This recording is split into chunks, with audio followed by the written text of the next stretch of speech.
thank you to all our speakers. And it's great to once again partner with BMA, with Browser Maimonides Academy. We partnered with them. We ran a very similar program before Purim, and I think it was very well received. I know I personally enjoyed and benefited from all the ideas that were shared. And so it's great to be able to do it once again. So thank you everyone for logging in. Just a few housekeeping notes. Just Pesach in general, if you have any questions, obviously feel free to reach out to Rabbi Weinstock or me at any point. And please check out YIH.org/holidays. You can find all sorts of helpful, useful Pesach information there, selling chametz forms, information about the Tanis Bechoros Siyum, when to stop eating chametz.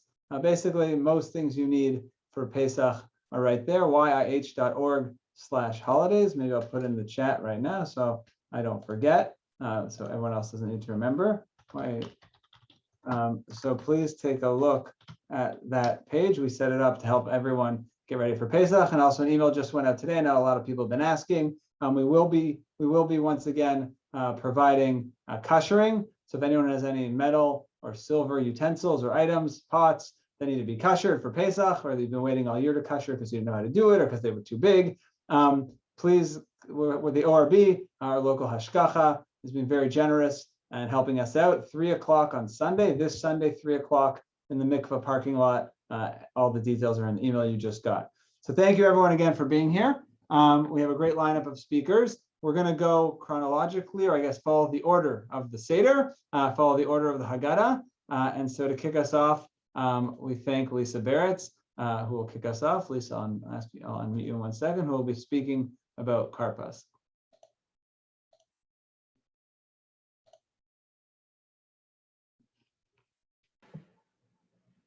Okay. Between B for Baratz and karpas, I guess it was inevitable that I was going to start. So the theme of love between Hashem and Bnei Yisrael is always apparent on the Shalosh Regalim. Specifically on Pesach, we read Shir HaShirim twice. There's a minhag to read it after the Seder and on Shabbos Chol HaMoed. And Shir HaShirim is the ultimate metaphor of love between Hashem and the Jewish people. But what I want to focus on is the imperative of Hashem's desire and yearning for us to be good to each other and to love one another. There's so many places where this is shown throughout the Haggadah. It's illustrated already at the beginning with Halach Ma'anya. We invite those in need. But I'm going to focus on the ritual of karpas. We open the Seder with 2 familiar rituals like we do every Shabbos and Chag, Kiddush, Kadesh, and washing, or Chatz, familiar and traditional customs. But then we move to a new custom, that of karpas. What does karpas mean? What does it represent? Etymologically, it's difficult to place. Karpas has 2 meanings. One is greens, or vegetable, from the Greek, and this is in line with the meaning in the Haggadah, as we are told to eat the karpas, and as such, to partake of celery, parsley, potatoes, scallion, or other such vegetables. The other definition is fine wool or linen. The second definition reminds us of Rashi's comments on the story concerning the hatred of the brothers toward Yosef. As we know, this animosity was caused by Yaakov's giving a ketonet pasim, a multicolored garment, to his son Yosef. Rashi there states, Lashon kalei melat kamo karpas utechelet, that the word pasim means material made of fine woolen fabric. This statement reveals to us a secret behind the ritual of dipping karpas into a liquid. After Yosef had received this garment from his father, the brothers sold him to the Egyptians. This was the precursor of the exile and slavery in Egypt.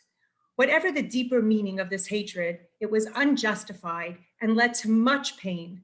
Had Yaakov not given the garment to Yosef, the exile and servitude in Egypt would in all likelihood may not have come about. So this garment made of karpas was seemingly the primary cause of the Egyptian enslavement. When the rabbis fashioned the blueprint for the Haggadah text, they looked for a way to draw attention to the fact that brotherly hate was what caused the Jews to end up in Egypt. Upon realizing that this infamous garment was made of karpas, fine woolen fabric, they decided to institute a ritual that would involve using a vegetable. On a deeper level, we realized that what identifies this ritual more specifically with the hatred of the brothers is the act of dipping the karpas in salt water. After all, the brothers took this karpas garment and dipped it into animal blood before they approached their father with the terrible news that Yosef had been killed. The Taz in the 16th century wrote that up until the blood libels, Jews dipped karpas into red wine to commemorate the dipping of Yosef's coat into blood. Rabbeinu Manoach of Narbonne in the 1400s wrote, "Va'anu nohagim bekarpas zecher leketonet hapasim shasa Yaakov Avinu liYosef asher besibata nitzgalgal hadavar v'yardu avotenu leMitzrayim." It is our custom to dip the karpas as a remembrance of the tunic Yaakov gave to Yosef, since because of it eventually caused us to descend to Egypt. So we open this powerful story of exile and redemption with the reminder in this intergenerational narrative with what causes exile? Sinat achim, brotherly hate. And to paraphrase Rav Kook, if what brought us to exile was sinat achim, then love among brothers will redeem us. The need for love, Ahavat Yisrael, as a tool for redemption is expressed throughout the Haggadah, but particularly in this ritual of karpas.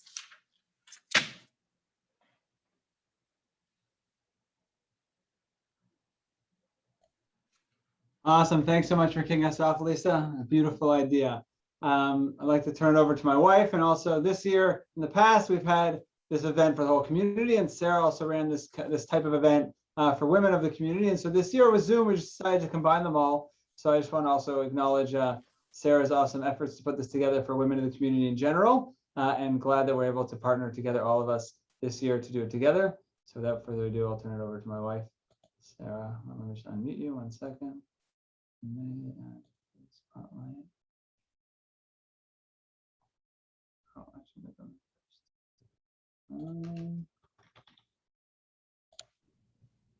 Okay, good. All right. Hi, everyone. Thanks so much for all being here. This is a great opportunity to share some Divrei Torah. I know that if I was not speaking tonight, I would not have taken the time to learn anything before Pesach because I, just like everyone else, am running behind schedule like always. So I'm really glad I spent a few hours today sort of thinking about things and having a chance to kind of prepare myself spiritually as well. So when I was in seminary, I went to Midreshet Moriah.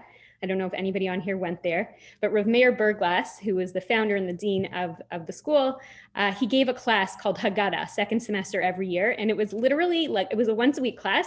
And it was basically like being at your Zadie's Seder table. He would just share vorts. Like every week we do a different siman of the Seder, and he would just share vorts. He didn't have notes. He just kind of went. He's a brilliant man. And this one vort, I have a Haggadah that I remember buying in Israel that year. It was like 15 shekels. It was like a child's Haggadah, just the text, barely any commentary. It's my favorite Haggadah to use. I still use it every year at the Seder because in it are all of my notes from everything Rabbi Berglass shared. So this one vort, my husband's probably going to be like, oh, I can't believe she's saying this again, because I literally think I share it every year because it really, I really do love it. But he asked a really good question, which is about yachatz. Why is yachatz one of the simanim of the Seder? There isn't actually a source that says you have to break the matzah. There's a source that says that we should have a broken piece of matzah. In the Gemara in Pesachim, it talks about how like lechem oni is bread of the poor man. And just as a poor person only has a piece of bread, so too we just have a piece of matzah. We have a broken piece to sort of symbolize that idea. So we need a broken piece of matzah. But as Rav Berglass said, wouldn't it just be so much easier if we could take the broken pieces that come in our boxes of matzah and use those for our middle matzah instead of having to go ahead and break it? Why do we have the action of breaking the matzah as part of the Seder? So there are a lot of different explanations that I sort of found today as I was looking around. Maybe it's just another gimmick. We just do it so the kids will ask, right? Why do we do this? It's just another thing to pique their interest. But if you survey all the different commentaries, I think we find that in classic Seder night spirit, Yachatz has this dual nature, right? At the Seder, we recline like kings and the wine is flowing, but on the other hand, we eat maror and salt water to remember the bitterness and the difficulty. And the Seder has these two ideas all the time. And the matzah itself also has both the idea of being this bread of affliction, this lechem oni, and also it represents redemption because we left the chipazon, we left so quickly from Egypt that we didn't have time for the dough to rise, and it represents this idea that we were able to be redeemed from Mitzrayim with this bread. So it kind of has the same symbolism. And I think Yachatz also kind of has that idea. On the one hand, we have this idea from the Gemara that the broken piece of matzah is lechem oni. It's the bread of a poor person who only gets a small piece, or they can only afford to eat one little bit of bread at a time. But on the other hand, the Dat Zakanim say, it is in the memory of the splitting of the Yam Suf that we break the Yachatz, and also of the splitting of the Jordan River when we entered the land of Israel, which is this idea of redemption again. And the Chida, he says that the reason why we break the matzah is because Hashem broke the amount of time in half that the Jewish people were supposed to be enslaved. We were supposed to be enslaved for 410 years. It ended up being half of that amount, according to Pirkei Rabbi Eliezer. So we split the matzah in half because our servitude was split in half. And this is also sort of a positive spin and more about the redemption, about how Hashem helped us out. So we have these two ideas with Yachatz, but it's still a question of why do we have to break it? So really, the more Hasidic sort of approach seems to focus more on the idea of the brokenness. Specifically, and this is what Rabbi Berglass focused on, the broken destruction of our Beis HaMikdash. So why do we have to be the ones who break it? Rabbi Berglass said, because we're the ones who destroyed the Beis HaMikdash. It's because of our actions that we lost the Beis HaMikdash. And so we have to actively watch that destruction happening at our Seder table to sort of think about how we brought about, just like Lisa was just speaking, we brought about going down to Mitzrayim through our Sinat Chinam. We also brought about this current galut, this current exile because of our actions, and we have to sort of witness that. But here's the beautiful part of it. What do we do with the matzah after we break it? We have two pieces, and we take the bigger piece, which the Sfas Emes says, well, if matzah represents redemption, the ultimate redemption, the biggest redemption is yet to come. So we need to hide it away. It becomes the afikomen. We hide it, and it's safun, it's hidden from us because we don't have it yet. But who are the ones who go and seek out the afikomen? In most families, I know some families have the reverse minhag, but it's the children. The children go and seek out the afikomen. They seek the redemption because it's our future generations who are going to be the ones who will bring us to Mashiach. It's if we can merit to raise our children with the proper values and the proper sort of mindset and goals and abilities and skills, they'll be the ones who will bring the redemption, and they'll be the ones who will bring that to fruition, and they'll be the ones who find this ultimate redemption, this larger piece of this broken matzah. So I always think about that. It's such an inspiring thought that on the one hand, it represents brokenness, but on the other hand, it's the kids who are going to kind of bring us back. And the Seder is all about the kids, and it's all about engaging them and how we can sort of bring them in. So I always sort of think of this idea. So as soon as they said pick a siman, I put my name right on there. Yachatz, that's my thing. It's my board every year. But I hope that some of you will be able to share it at your Seder tables. And I wish everyone a Chag Kasher v'Sameach.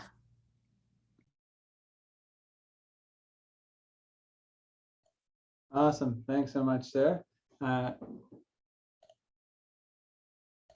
Next, I'd like to call Rav Oded Karavani, Rebbe at BMA. We're honored to be partnering, as I mentioned, with BMA on this again. He'll be speaking, giving us a little bit of an idea on halach ma'anya. One second, Oded, let me just find you here. Baruch Hashem, we have a lot of people on, which also makes it a little challenging for me to find the people I need to find to spotlight. So give me a moment. There we go. Asked to unmute. I think I'm the darkest one on the Zoom. So hello everybody, thank you so much. Thank you again for doing this. And it's a pleasure to share and listen to words of Torah all together. So I wanted to share with you this idea about halach ma'anya, and I think Lisa touched a little bit upon it. But this year more than ever, something that I haven't noticed struck me and really had me thinking. So, halach ma'anya, diachlu avana be'arad b'Mitzrayim, the bread of affliction that our forefathers ate in the land of Egypt. Whoever is hungry, let him come and eat. Whoever is in need, let him come and conduct the Seder Pesach with us. So, the first question that I want to pose to you is, how many online quizzes have you taken about which Disney character you are, or which what's your personality type, and I wanna quiz you. What type of a person are you? Are you a free person or an enslaved one? And Rabbi Soloveitchik, if some of you are familiar with, talks about this concept of what is freedom in relations to Seder Pesach. And I'm actually going to read to you the English translation from the Hebrew that I read, which was probably original in English. So here's what Rabbi Yosef Soloveitchik says. The essence of freedom is the partnership with the other. The slave thinks only of himself, while a proud freeman thinks of the others and participates with the others. The Seder night symbolizes the birth of the community of Chesed, a community which slaves who have just been freed from bondage come out of their insane isolation, focused only on themselves, to join a community of Chesed. So a free person, if you want to quiz yourself, is one that is concerned with the needs of the community. One is that who thinks about others, not only on himself during the Seder. And how beautiful is it that I think the statistic is in its high 80s, if not the 90s in Israel, that Jews celebrate Seder because it's all about family, it's all about community. And I want to share with you something that I haven't noticed until this year, which is interesting. We extend two invitations, which might seem redundant, all right? The first one is, whoever is hungry, let him come eat. Whoever is in need, let him come and conduct the Seder Pesach with us. So the first one is materialistic in its nature. Gashmiut. You're hungry? Come eat with us. We have enough food. Every Jewish grandmother knows that food is not an issue. Come on over. But the second invitation is kol ditzrich, anybody who is in need. Well, didn't we just invite him? No. The first one was about coming in and satisfying your physical needs. Second type of person we're inviting is one who is alone. He could have a lot of matzah, a lot of wine, a lot of delicious foods, but he's in need. He's in need of something else. He's in need of company. Halachmanya is a timeless renewal of a pledge of solidarity among Jewish people, between individual and individual, and between the individual and the Jewish community as a whole. We proclaim that we are one people. We are ready to help each other. And I think this year, more than ever, it's evident how much we rely on each other as individuals and as a community. More than ever, whatever we can do, CDC approved, to bring in happiness and joy to those who might have all the money in the world, but are lacking in friendships, that haven't seen each other, that haven't communicated with friends or family. And maybe we can concentrate a little bit more about making this Seder night or this Seder time, Pesach time, more on the people that we can give a call to. We really haven't initiated a conversation with in a long time, because Halachmanya symbolizes the manifestation of Jewish solidarity throughout the entire Jewish history. And I think that is what makes us a truly free people. Chag Sameach, and thank you again for this opportunity.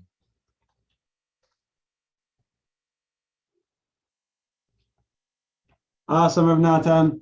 Sorry, Rav Oded. Thanks so much. Rav Natan is next. So my brain's already going there.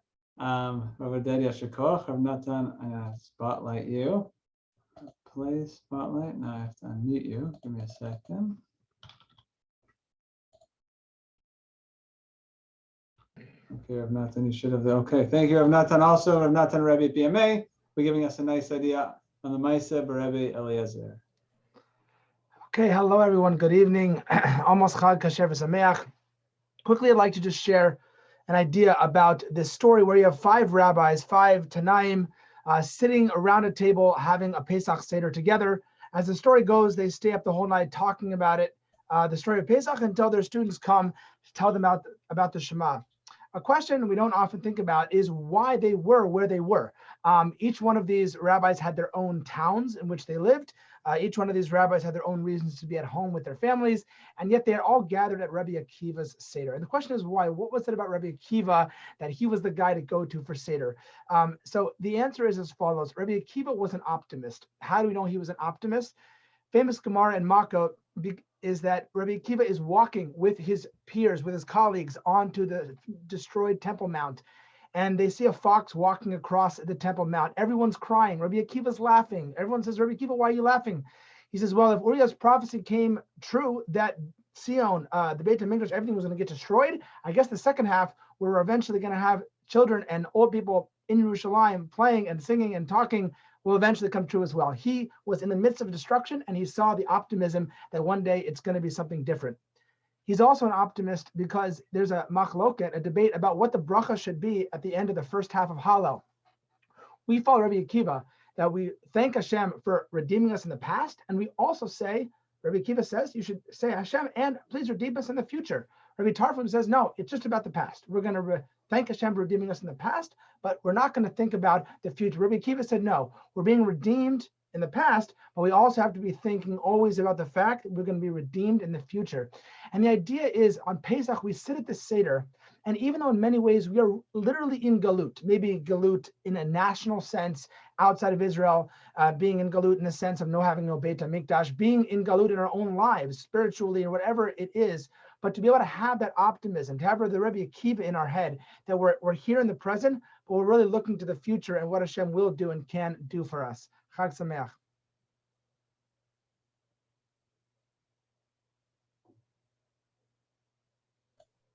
Yishakoach, Rav Natan, thanks so much for sharing with us. It's my pleasure to welcome Rabbi Moshe Nachbar. Rabbi Moshe Nachbar is here on the staff of our shul, as is Rav Natan, as well as a Rebbe at YHS. So let me just pull up Moshe.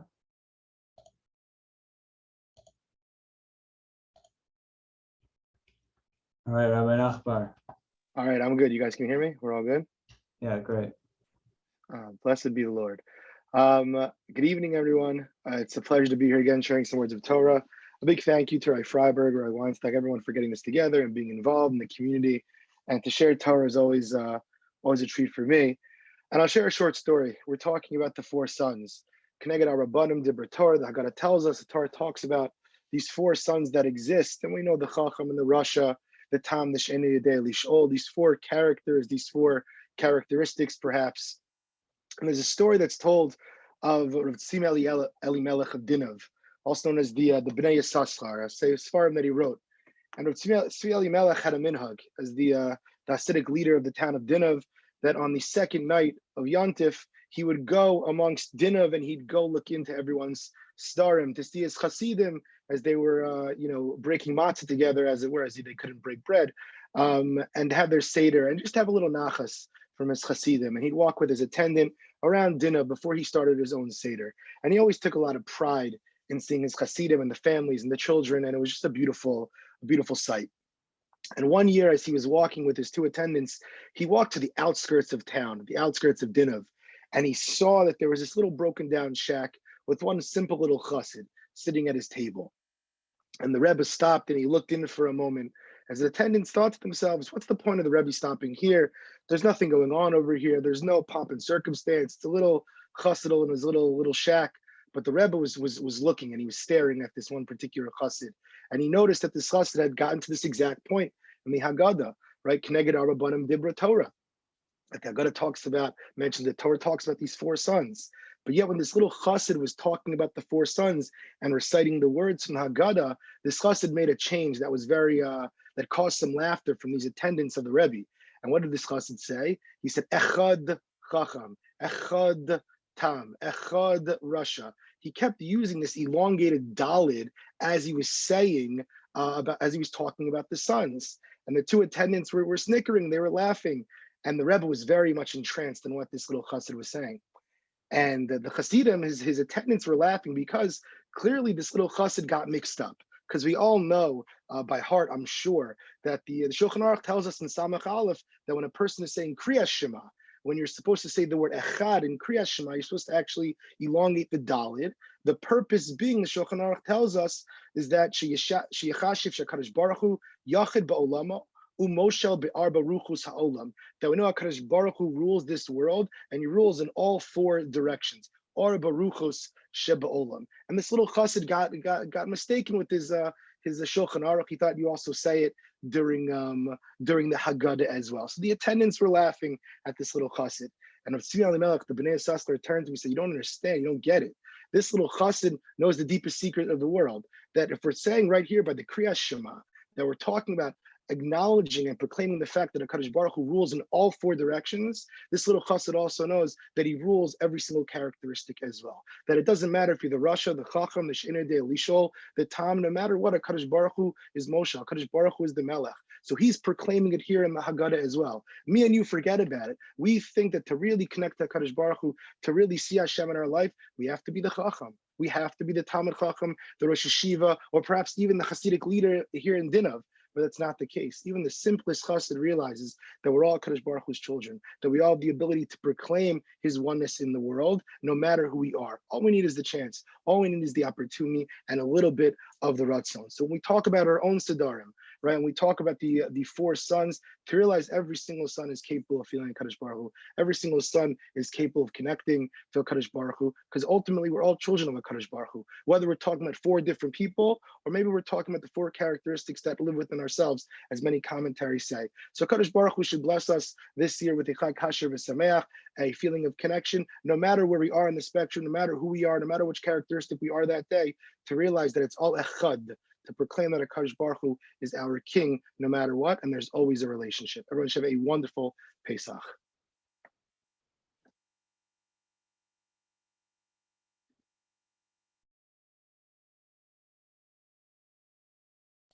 Nachbar, thank you for sharing that idea on the Arba Banim. Beautiful. I'd like to share now. Again, thank you everyone for being here. It's beautiful to have such a big crowd. I'll just take this opportunity actually to mention that unfortunately one of our presenters, Alana Rosenstoy, wasn't able to be here today. She had to have some unexpected surgery. Baruch Hashem, she's doing okay. Nothing too major, but it's unfortunate she wasn't able to be here with us. We wish her refuah shlema. I want to share with you an idea that I heard a long time ago. I think also when I was studying in Kol in Israel, and I'm slotting myself in now because I'm speaking to you a little bit about Yachol Mirosh Chodesh. That's one of the next sections that comes up in the Haggadah, or at least in the order that we're going in, and not necessarily to speak about actually why we talk about Rosh Chodesh, but just to talk about this concept. What is this doing in the Haggadah?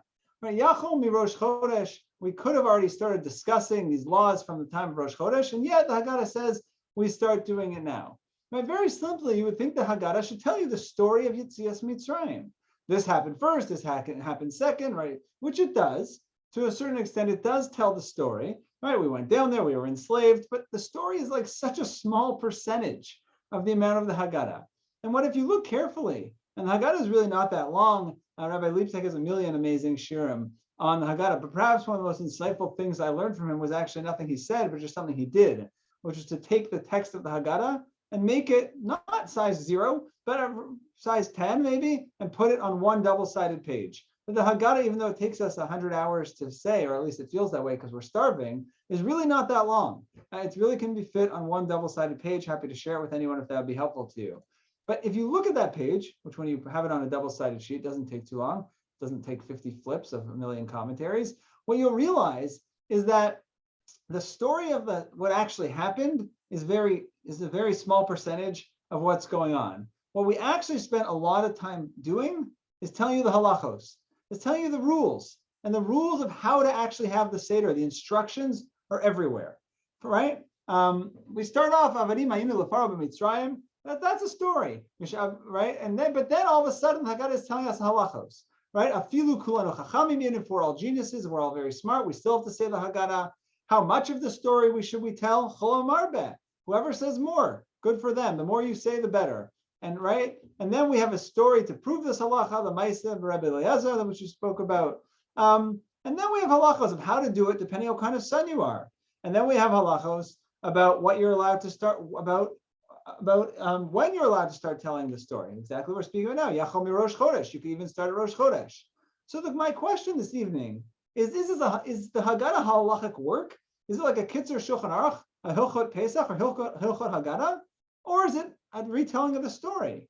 Why do we have all these halachos, and what mitzvah are we actually trying to accomplish? I thought it was to tell our children the story. So the Brisker Rav actually answers that you can be Makayim, the mitzvah of Sipur Yetzias Mitzrayim, you can fulfill your obligation of telling the Pesach story simply by learning the laws of Pesach. Even if you actually never said the story, he says you can fulfill your obligation.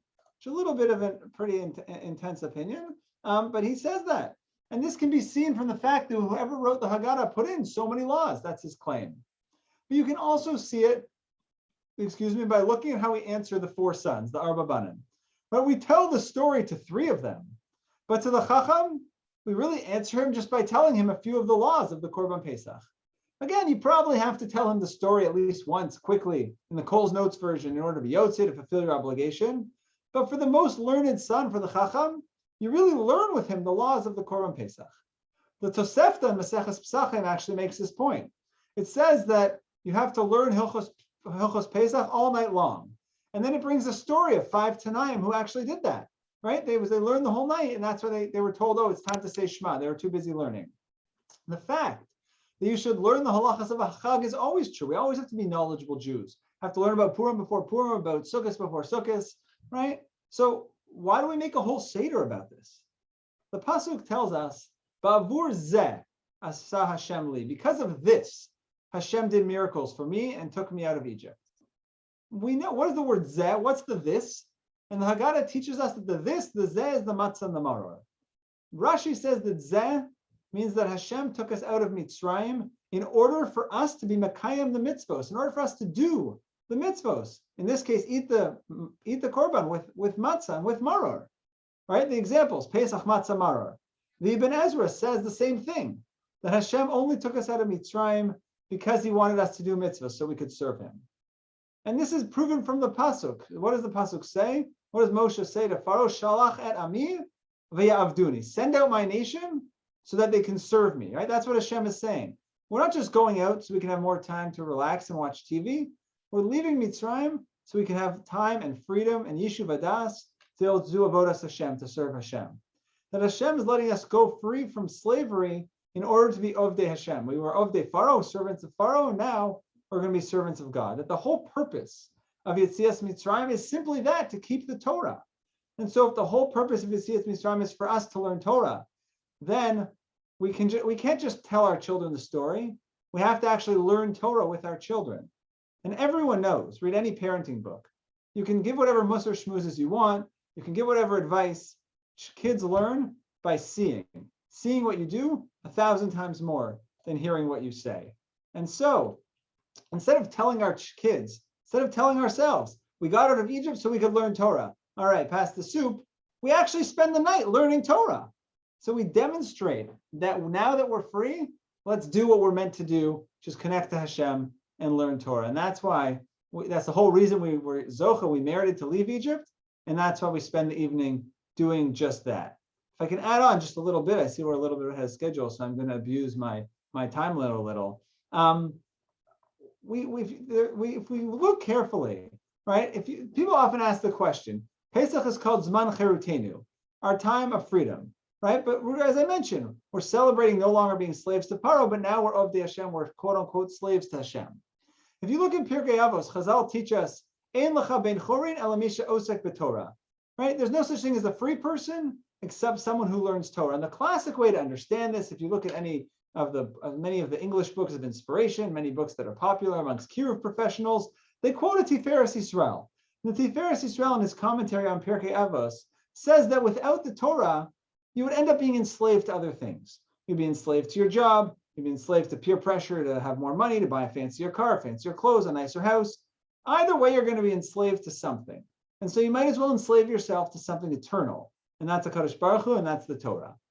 And that's the standard interpretation.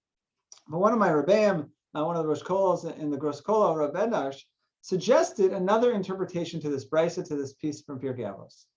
Because there's more words in the Mishnah of the brisa than we notice. Ein lecha ben chorin ela misha osek b'Torah. It could have said, Ein lecha ben chorin, there's no one free except ela misha osek b'mitzvos. right? There's no one free except someone who does mitzvahs all day. Why is it only the free person? The person who learns. What about someone who does chesed? What about someone who runs around putting on tefillin down people, who gives a lot of tzedakah? Why does it specifically have to be Talmud Torah? And what he suggested is that obviously mitzvos are amazing. We can't just, our learning has to be followed by action. And we know that you have to stop learning in order to do the mitzvos if no one else can do it. But he explained that if you don't understand what's behind the mitzvos, if you don't have on your halachic glasses, Rabbi Schreier this Shabbos spoke about halachic glasses, that if you're not wearing your halachic glasses, when you look at things in the world, you don't understand them. And the mitzvahs can become kind of boring. But if you're wearing your halachic glasses and you understand what's behind every mitzvah, you understand the different opinions, you understand how we got to where we got to, if you've learned the sugyas, then Talmud Torah just makes your whole day so much more exciting. It brightens what you're doing, and it adds depth, clarity, understanding, and connection to all your actions. So as we go through the Haggadah with ourselves, with our children, with our friends, with our family, with a smaller group perhaps this year, let's keep in mind of when are we telling the story and when are we just simply learning Torah? In this case, we're learning a lot about the Korban Pesach and the halachas of the Seder. And let's not just say, oh, what does this have to do with what we're doing?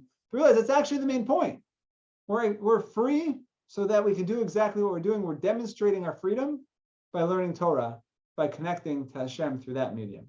It's my honor now to introduce Rabbi Weinstock, who will be speaking on YIH and BMA. One sec, Rabbi, let me just unmute you.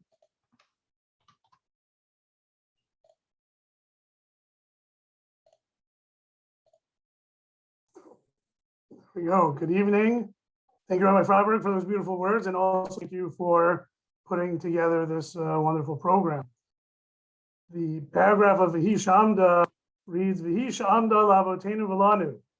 It is this that has stood for our ancestors and for us. So I want to spend a little bit of time exploring what's YIH. What is it that has withstood the test of time for ourselves, for our ancestors? Of course, there's one explanation that maybe your children, your grandchildren will bring related to the letters of the word YIH, Vav, He, Yud, Aleph, and the corresponding gematria of each word letter. And then you have to check the song Echad Miyodea to get the full picture. So I won't tell you that. I'll leave that for your Seder to do. Hopefully someone will mention it. But a couple of the approaches that are suggested for what is it that YIH and BMA lavotenu, what is it that has stood for us, for ourselves and for our ancestors, that has enabled us to withstand the test of time. So some suggest we look at the previous paragraph, Baruch Shomer Havtachato LiYisrael, that we recognize that Hashem made a promise to the Jewish people, more specifically at the time of the Brit Bein Habitarim with Avram Avinu, and in that promise, in that covenant, Hashem promised that his ancestors would be oppressed, enslaved in a land that was not theirs, but ultimately they would be redeemed. Hashem would punish the oppressors, and the Jews would leave with great rechush, with great wealth. And so YIH, it is that has enabled the Jews to withstand the test of time. That even when we have been oppressed, even when we have been martyred, even when we have been expelled and chased out of our lands, we are reminded of this promise that Hashem made to Avram, and not just to Avram, but to Lazaracha Acharecha. The promise remains. That relationship, that divine assistance and divine intervention, we count on it, even when we don't feel it. And it's that which has enabled us to withstand the difficulties throughout history. We remain Jews because we remember the Havtacha, the promise that Hashem made. Alternatively, it's not the promise that has enabled us to withstand the test of time as Jews, but the emunah, the faith that we have in God as a result of his promise. In other words, even when we weren't sure about God's promise, where it would lead us, whether we would be safe and secure going forward, we had faith because we knew that Abraham had faith, even when things didn't look so good, even when he was promised children and he was 99 years old and he still didn't have the child that would be his descendant that would continue on the divine promise. He had emunah, and it's that emunah, that faith, that is able to allow us to maintain our strength and our pride and withstand the test of time. So you can look backwards. That's what the Vihi is. The Haftacha, the promise. You can also look further on in the paragraph as the line goes on, as the paragraph goes on.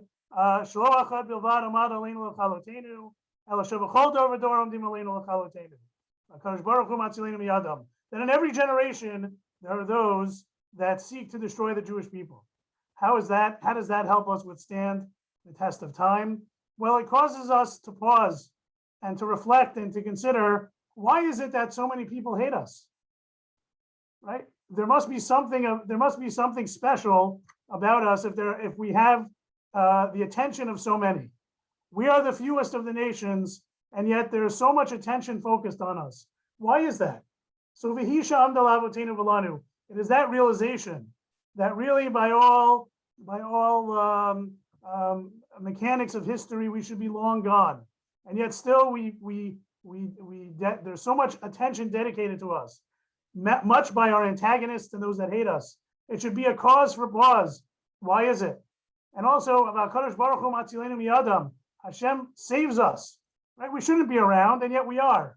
That should be a pause. To recognize, to realize that we are still here, that Hashem allows us to in a supernatural way, to exist well beyond the Phoenicians and the Canaanites and all the nations that preceded us and are gone. We still remain. Why is that? That should cause us to pause and consider, what is it that's unique and special about being a Jew, and cause us to maintain and to continue in that rich tradition. But I'd like to suggest one last point with my last minute or two, and that is the notion, the mechanics. Rabbi Frieberg beautifully mentioned that it's not just what we say, but it's the halachot and the minhagim surrounding what we say. So when it comes to V'yishamda, it's not only what we say, but it's the choreography. We cover the matzah because we pick up the cup of wine. And maybe there's something about the wine itself that is V'hi Sha'amda Lavotenu V'lanu. It is something about the wine that is a symbol, that is a cue for us to think about what it is that has allowed Jewish continuity. On one hand, it can very simply be the laws that are associated with kosher wine that are very strict. Kosher wine has to have a mashgiach tamidi. Kosher wine can only be made in a very special way. And there are restrictions on the way wine is supposed to be imbibed, especially non-mevushal wine. Right? You don't share it with non-Jews because it can lead to assimilation. It is those laws, are those laws that are a part and parcel of halacha, of maintaining our uniqueness and maintaining distinctions and boundaries between ourselves and the rest of the non-Jewish world, that has allowed us to maintain our Jewish identities. But furthermore, Rabbi Zev Weinberg, in his Haggadah Shemen Hatov, points out that this idea of yayin, we lift up the cup of wine because there's something unique about wine. Wine is the juice of grapes. But when you look at wine, you would never know that they come from grapes. You would never even imagine that something like wine can come out of grapes. And this is the idea of wine. Nichnas yayin, yatsa sod. That wine reminds us to look at beneath the surface, to make us recognize that there is deeper meaning and understandings that we should look at beyond what is obvious. So we pick up the cup of wine and we say, V'hi sha'amda lavotenu v'lanu. It is realizing that there is something beyond the surface meaning. There are deeper layers of interpretation. Rabbi Weinberg says that's why we use wine to represent the 4 lashonot of Geula, 4 cups of wine, 4 lashonot of Geula. Why 4 cups of wine? I understand 4. Why not 4 shank bones or 4 eggs or 4 pieces of parsley? Why wine? Because those languages of expressions of Geula, of redemption, at first the Jewish people didn't believe. It took them a long time to understand it and internalize it. It became part of them, inside them, well before they were even able to understand what it all meant. There's a deeper meaning to the lashonot of Geula, just like the wine is deeper beyond the superficiality of the grape. So lastly, when it comes to this idea, in the previous paragraph, we're told that Hashem made a promise to Avram that his descendants would be enslaved for 400 years. 400 years, we know that that technically isn't the case. They weren't enslaved in Egypt for 400 years. They were enslaved for about half that, 210 years. Says Rabbi Weinberg, from here, we lift up our cup and we say, V'hi sham dal avotenu v'lanu. Realize, think about the wine and how there's a deeper message. When we think about the Brit Bein Abatarim, and we're told 400 years, it was really only 200 years. Why? One opinion is because the intensity of the slavery, of the oppression of 210 years was like it was for 400 years. That sounds like a terrible thing. Or the flip side is that the Jews of those generations, the descendants of Yaakov at that time in slavery, were able to withstand that oppression. And the lesson being, when we lift up our glass every year, but especially when we lift up our glass of wine this year, and think about the Brit Bein Abatarim, the fact that it didn't come to fruition the way we would have expected, but rather in half the time, it's because Hashem only gives us tests that we are able to withstand. That even if something's very difficult, and even if something may seem beyond our capabilities to achieve, beyond our capabilities to tolerate and withstand, if we have the test, it means that we are capable of passing that test. And so when we pick up our glass and we recall our ancestors that were able to withstand 400 years of oppression in only 210, let us toast that this is also a source of great strength and comfort for us. Let us remember that if what was true of them is true of us, and that Hashem is with us all along, and that the tests that we have, whether they are intense or less so, where they're really big, or maybe not so big, if we have them, if we confront them, then we're able to learn from them, grow from them, to withstand them, and to pass them.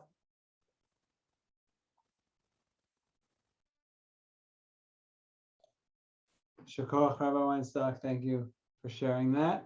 It's my pleasure to introduce Shira Miron, another one of BMA's wonderful teachers, who will be sharing with us an idea on the 10 makos and the Eser makot. Shira, give me 1 second.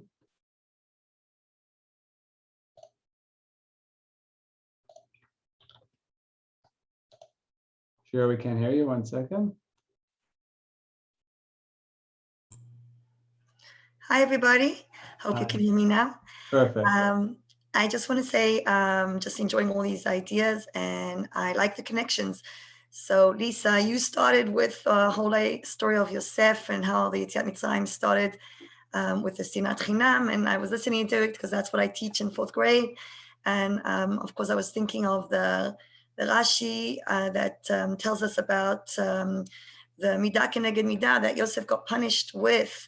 The 3 Lashon Hara that he said, and he got punished in the same way, because the Divrei Torah I want to share today is all about the Eser Makot as Midah Keneged Midah. The question that I actually just took from my Haggadah that I do with my kids every year in class is, why were the Egyptians punished with these specific 10 Makot? And Rashi writes,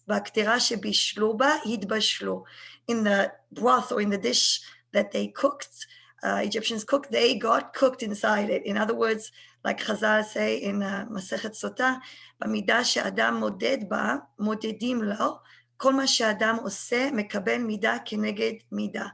So in the way that you are behaving, you get rewarded or punished. And we see that a lot in the story of Yosef when I teach this in 4th grade. So I want to show for us the 10 makot where the midah keneged midah can be seen. So we start with Makat Dam, where we're told that the Egyptians stopped, for example, the Jewish woman from dipping in the waters of the mikveh, or that every day Paro would wash in the blood of Jewish babies. And of course, the Egyptians using the rivers for drowning the babies. And of course, the Midah Keneged Midah, the punishment was that all the water turned into blood. For the Makkah of Tzfardeh, the Egyptians ordered all of Bnei Israel to collect the creeping animals and insects, and their punishment was Hashem brought frogs on them to show that Paro wasn't the one who controlled the Nile, as the god of the Nile, but Hashem. For the Makkah of Kinim, the Egyptians forced Bnei Israel to sweep the dust from the streets, and all the dust turns into lice and goes all over the Egyptians. For the Makkah of the wild animals, for Erov, the Egyptians forced Bnei Israel to catch wild animals, hoping that they would get killed, and also forcing them to, for example, cook milk and meat together, mixing everything together. And their punishment was that these wild animals attacked them all in a mixture, attacked the Egyptians. For the Makkah of Dever, the death of animals, the Egyptians forced Bnei Israel to be shepherds and donkey drivers, and therefore all of the home animals of the Egyptians died in this Makkah.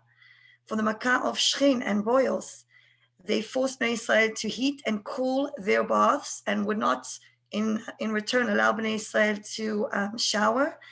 The Egyptians themselves were hit with boils and they were unable themselves to bathe in any water. For the Makkah of Baratz, the Egyptians forced Bnei Israel to plant trees, and their punishment was that the hail destroyed them. For the Makkah of Arbe, or the grasshopper, the Egyptians forced Bnei Israel to plant fields and crops, and their punishment was that the grasshoppers ate up everything in their field. We go on to the Makkah of Choshech, or darkness. The Egyptians forced Bnei Israel to hold candles for them at night and to work very late, getting up very, very early in the morning when it was still dark. They got in return 6 days of Choshech as punishment. And finally, for the Makkah of Bechorot, the death of the firstborn, the Egyptians enslaved Bnei Israel, and they are the firstborn of Hashem. So in return, all of the firstborn of the Egyptians were killed. So bamidah she'adam moded ba, modidim lo. We can see for those specific makot, for the Egyptians, every one of their ways that they treated Bnei Israel, they were punished in return in similar ways, and midah keneged midah. Thank you very much, and have a Chag Sameach to everybody.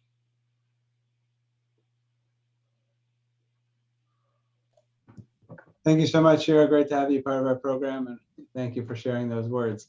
It's my privilege now to welcome Rabbi Yoni Fein. Thank you, Rabbi Fein, for having BMA partner with us. It's always wonderful for our shul and BMA to partner together. Rabbi Fein will be sharing some words with us on Bechol Dor, Vador, in every generation.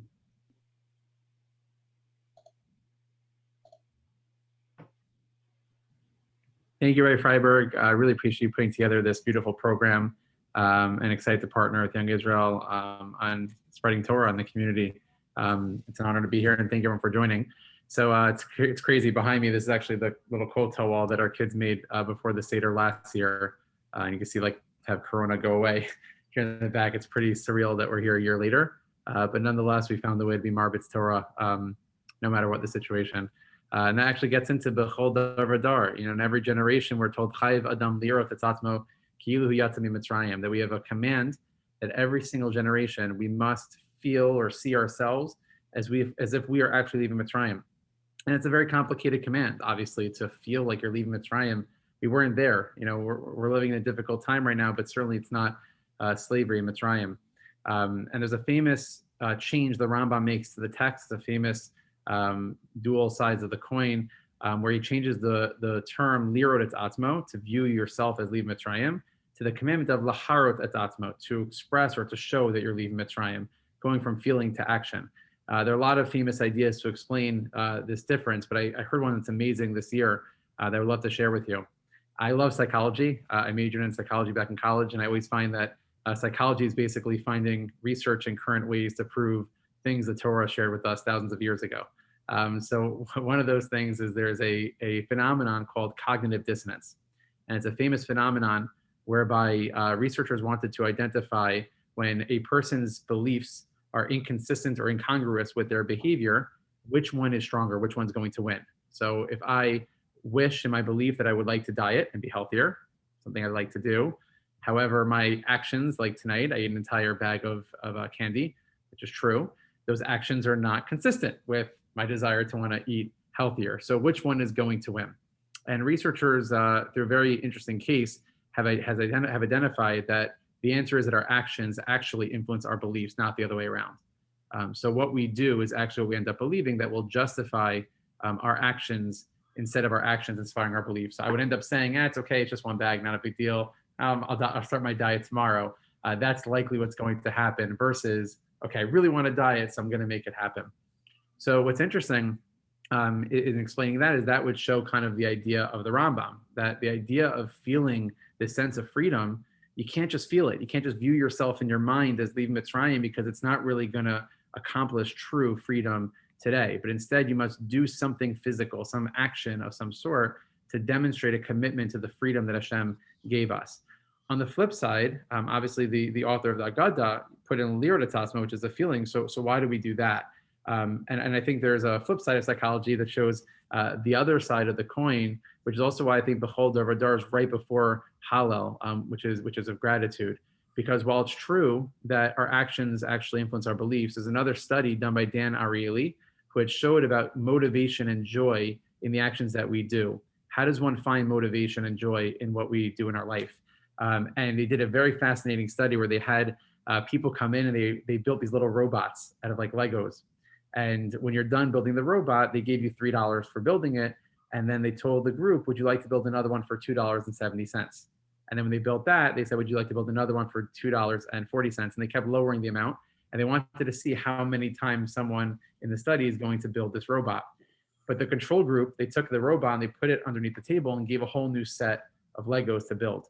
The other group, they took the robot in front of the person, broke it into pieces all over again, and said, would you like to build it again? And they found statistically significant difference that when it was broken down right in front of their face, they stopped earlier. They didn't build it anymore. But when they're building something new, they actually wanted to continue building. And they showed that the major difference between the two groups was that one saw that it was pointless to build this robot. It's being destroyed right in front of their face. Whereas the other group, even though they knew it was just a study, they figured, I'm building 5, 7, 8 robots. It's pretty cool. I keep building more and more, and they felt good about it. So I think the idea between the Rambam, right, and the message of Leharot and Lirot Atzma, which is in the Haggadah, is that while it's true we need to make sure our actions commit to the freedoms that Hashem gave us by learning Torah, as Rabbi Frieberg had mentioned, and also making sure that we commit, to the work of what a free person is. We saw that in Mitzrayim, by the way, that the Jewish people had to kill a Korban Pesach before they left. Right? They weren't yet free until they did some sort of action that established the mindset of a free person before they even earned it. And at the same time, we have to have the motivation and the feeling and the joy and the lirot tatzmo of feeling and understanding and appreciating what freedom means to us. And through that, it actually elevates and enhances our life in such a meaningful way, which is why directly after that, it's followed by Hallel, which is the greatest expression, of gratitude and appreciation. So my bracha to all of us, I think the Seder should be it really is a combination of both those things at the same time. It's not a machloket. They say both sides of the coin, and we're trying to do both, which is doing all the actions at the Seder and doing all the actions we can over Pesach to showcase freedom and demonstrate it, to make it a part of our life, and at the same time tapping into the beliefs, the values, the feelings of joy and appreciation of what freedom means to us today, and making sure to celebrate that with our children at the Seder. I wish everyone a Chag Kasher V'Sameach. Shekolach Rabbi Fein, thank you so much for partnering with us and for giving us a beautiful Divrei Torah. Without further ado, I'll call up Rabbi Davis to speak, and a perfect transition as Rabbi Davis will speak about Hallel.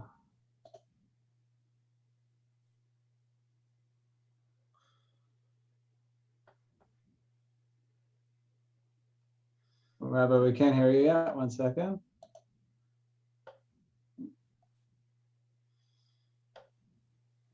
Okay, better.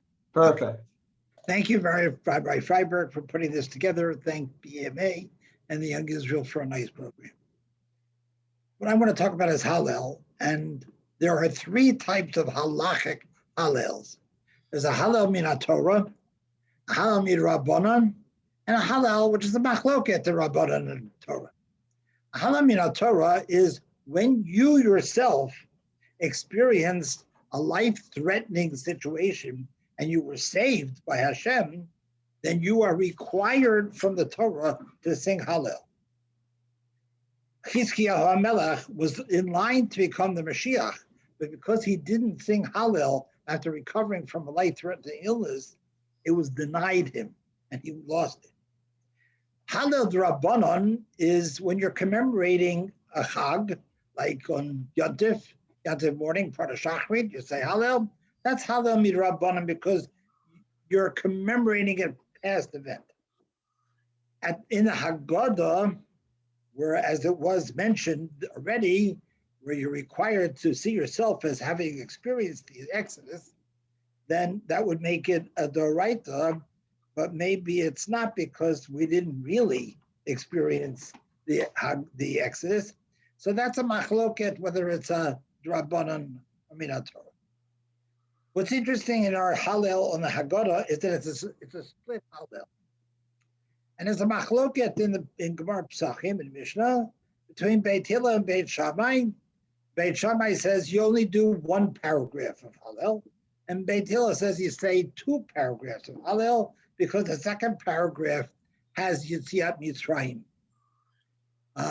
Well, if Beit Hillel had heard Cantor Helfgott's rendition of Cantor Yossel Rosenblatt's composition of the first paragraph of Hallel, Helfgott got it on cassette, and he's backed up by a 40-piece orchestra. It is majestic, absolutely majestic. And I advise you to go listen to it. Had Beit Hillel heard that, he would have said, okay, 1 paragraph's enough. But he didn't. They didn't see it. So you got to do B'tzeit Rabbi Mitzrayim. Now I have to explain that in biblical Hebrew, B'tzeit Yisrael does not mean just walking out of Egypt. It means the entire 40-year journey. And how do I know that? Because in the 4th chapter of Devarim, when it talks about Bnei Yisrael and Moshe killing Sichon and Og, it says, Asher hika Moshe Bnei Yisrael b'tzeitam mimitzrayim.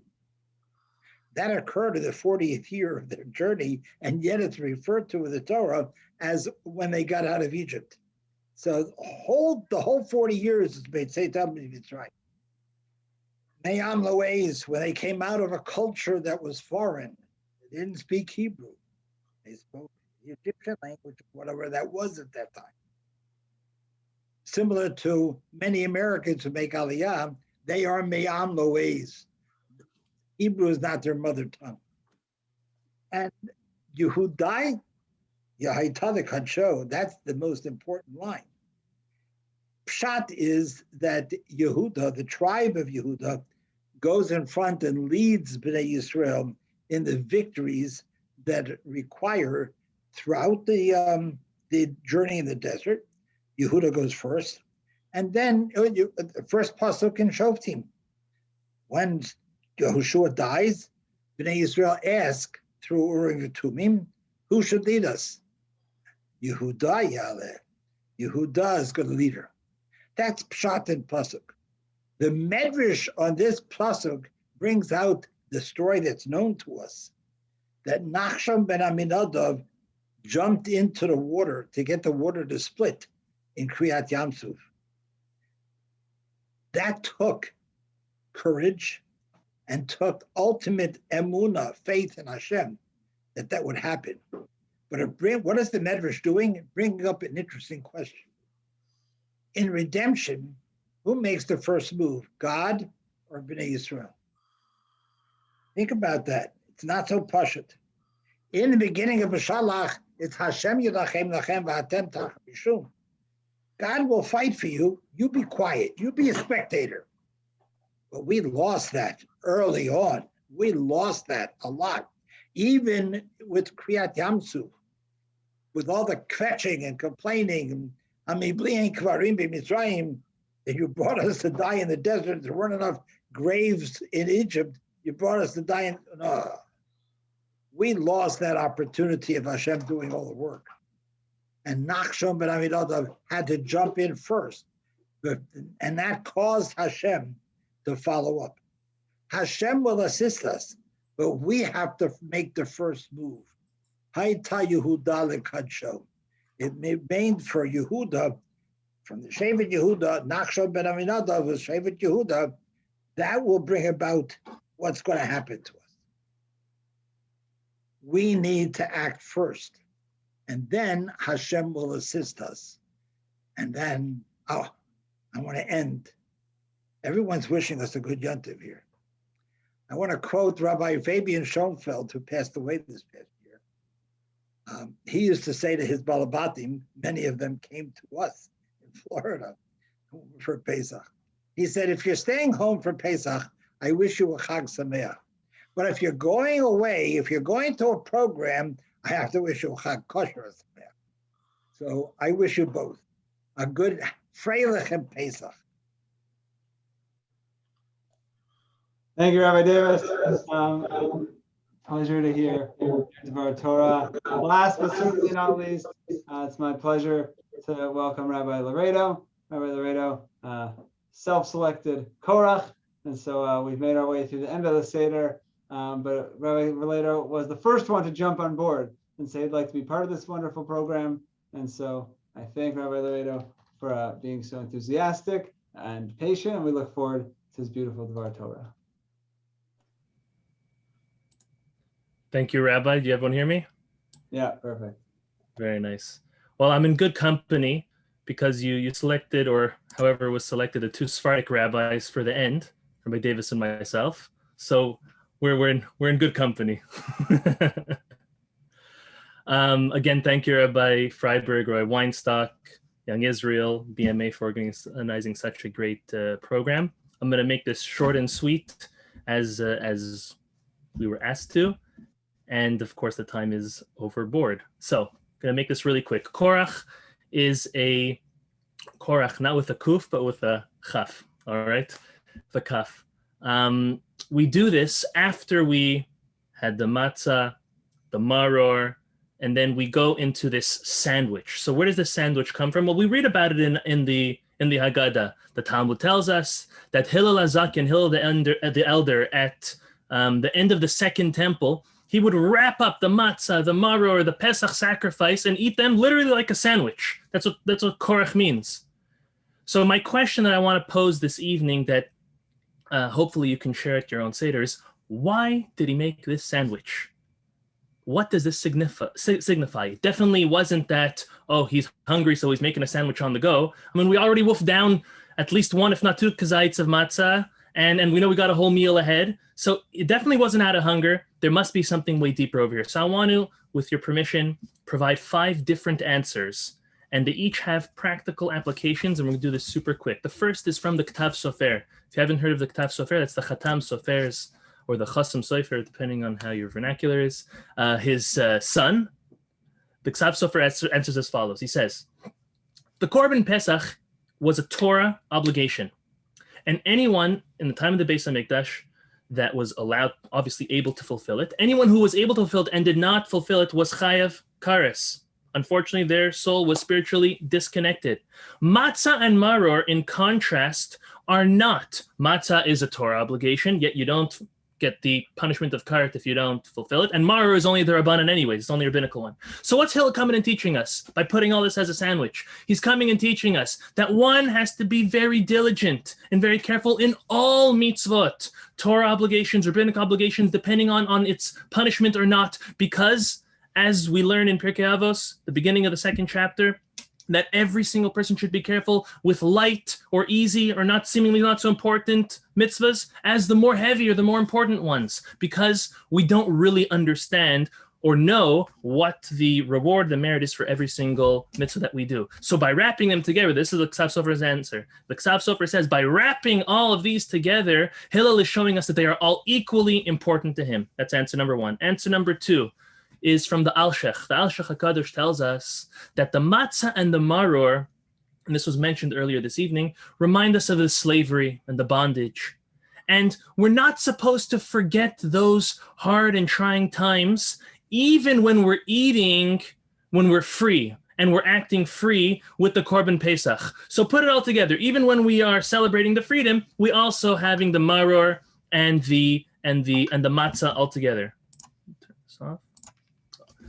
Third answer is also from the Alshech. Third answer is as follows. Matzah hints to the Yetzer HaTov, he writes, because there's no chametz in there, so it's the Yetzer HaTov. The maror hints to the Yetzer Hara, the evil inclination. How so? Because it shows sadness, which unfortunately may lead to depression. He writes, by wrapping them together, the matzah and the maror, this hints to the obligation that we have to serve Hashem with all of our inclinations, with the Yetzer Tov and Yetzer Hara, as the Talmud says in Masechet Brachos, page 54a, that from the word Ve'ahavta et Hashem bechol levavecha, we're supposed to love Hashem with all of our heart. Two bets, Talmud says, with both of your hearts, the Yetzer HaTov and Yetzer Hara. So the answer why we're putting all of these together is because we're coming to Hashem, serving Him with our Yetzer HaTov and Yetzer Hara. Fourth answer is from the Masechiyah. It's not such a famous sefer. It does explain the Haggadah. He answers that wrapping is a sign of humility. And this was Hillel's intention. When a person is truly humble, they're able to wrap all different types of people together, whether they're big or small, wealthy, poor, dumb, wise. It doesn't really matter. A real humble person is able to make everyone feel included, everyone feel great, everyone feel able to learn and gain from each other. And that's what Hillel was exemplifying. Now, I saved best for last, which is very apropos to the Pesach spirit. So listen to the following answer. This answer is from the Shimru Dat. Again, it's not such a famous sefer, but listen to the beautiful answer. He says, it is so appropriate, it is most appropriate for Hillel HaZaken to be the one who starts this custom of the sandwich. Okay, before any other sliced bread came out, Hillel coined the sandwich and this custom. And why is this? And this is because of the famous story the Talmud tells us in Masechet Brachos, that he was traveling to a foreign city and seemingly all went wrong for him. He wanted to be hosted. They told him, we have no room. He went out to the field. His donkey was pounced on. His chicken was eaten. His light went out. And every time he's saying, everything that Hashem does is for the good. Everything as Hashem does is for the good, over and over and over. I mean, until what point? And the Talmud says that he, Hillel, would be the one who would not only preach this and teach this to his children, but he would really live it. That he really lived and believed that everything that Hashem did is for the good. Based on this, Hillel's intentions were as follows, says the Shimru Das. He says, the Pesach sacrifice represents redemption. Now, since Hashem passed over every single firstborn, that's a reason to thank Hashem. The matzah represents the poor man's bread, and also that's for the good. The maror represents the slavery and the bitterness. Hillel is coming and teaching us, and he's saying, one needs to thank Hashem for everything, for the good and also for what seems not so good. Rather, we need to accept that everything that happens to us is from Hashem, and we have to accept it with love. Hillel wraps all this together in order to fulfill the bracha of Baruch Hatov HaMetiv, that blessed is Hashem, who is good and bestows good, and also Baruch Dayan Emes, blessing that Hashem is the judge of truth. So, as a summary, while we're having our sandwich, our korach this year, if we could have some of these intentions, some of these lessons in mind. Number one, that all mitzvot are of equal importance, no matter how important or how much we think it's important, or the punishment. Number two, to never forget the hard times, even during the good times, because that's what built us and made us stronger and makes us appreciate. Number three is we have to serve Hashem with both of our Yetzer Tov and our Yetzer Hara. Number four is wrapping is a concept of humility. And number five that we learn from Hillel is that everything is for the good, because when we understand that it's all from Hashem, we truly able to accept it as only good. So Chag Kasher v'Sameach, and again, thank you for having me on, and thank you for everyone for sharing.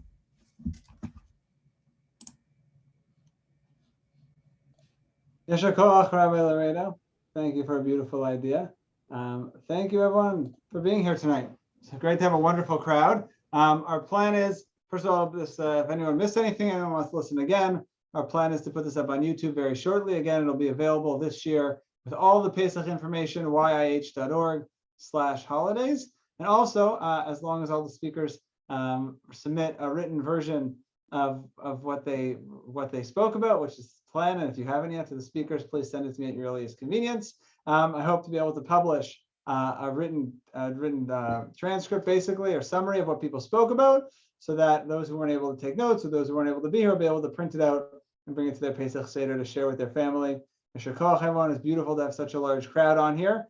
And hopefully next year we look forward to getting together in person, together in person much sooner than that, but to have a wonderful large community gathering next year. Hopefully with some food and some l'chaims.